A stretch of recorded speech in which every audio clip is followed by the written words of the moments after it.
যুক্তরাষ্ট্র ইরান সম্পর্ক অন্য যে কোনো সময়ের তুলনায় এখন অনেক বেশি উত্তপ্ত। বিশেষ করে দুই পক্ষ থেকেই চলছে যুদ্ধের হুমকি পাল্টা হুমকি।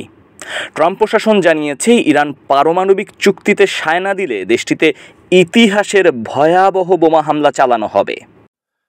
অন্যদিকে ইরানও জানিয়েছে যুক্তরাষ্ট্রে হামলা চালালে পাল্টা জবাব দেবে তেহরান।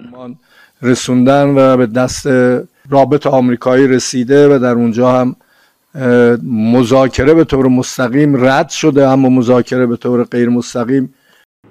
তেল সমৃদ্ধ 4 গালফ স্টেট সৌদি আরব, সংযুক্ত আরব আমিরাত, কাতার এবং কুয়েত যুক্তরাষ্ট্রের মিত্র রাষ্ট্র হিসাবে পরিচিত।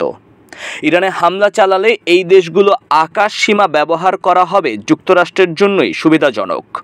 বন্ধু রাষ্ট্র হওয়ায় ট্রাম্পও ভেবেছিলেন সহজেই ইরানকে শিক্ষা দিতে পারবেন তিনি, কিন্তু শেষমেশ হয়তো ইরান হামলা যতটা সহজ ভেবেছেন ট্রাম্প ঠিক ততটা সহজ হচ্ছে না মার্কিনীদের জন্য।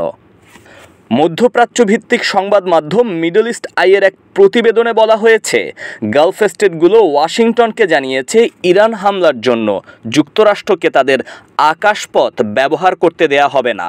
এমনকি ইরানে পরিচালিত যুদ্ধ কিংবা রসদের বিমানবহরেও কোনো জ্বালানি সরবরাহ করবে না 4 এই মুসলিম দেশ। এছাড়া যুক্তরাষ্ট্র বিপদে পড়লে তাদের উদ্ধার কাজেও এই 4 দেশের আকাশসীমা ব্যবহার করতে দেয়া হবে না। مجدد رژیم غاصب صهیونیستی ইরানের সঙ্গে 4 মুসলিম দেশের সুসম্পর্ক না থাকলেও যুদ্ধের মতো পরিস্থিতিতে জড়াতে চায় না তারা।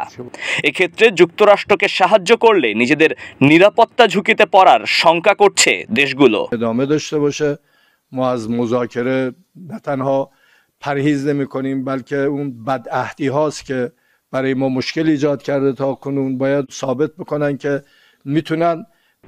অন্যদিকে এই সিদ্ধান্ত ট্রাম্প প্রশাসনের জন্য বড় একটি ধাক্কা।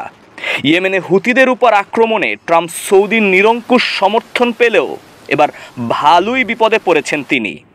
আগামী মে মাসে সৌদি সফরে যাওয়ার কথা ট্রাম্পের।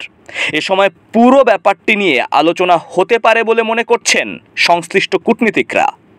برای ما مشکل ایجاد کرده تا کنون باید ثابت بکنن که میتونن اعتماد رو در رابطه با تصمیمات ایجاد بکنن که امیدوارم اینم شکل بگیره.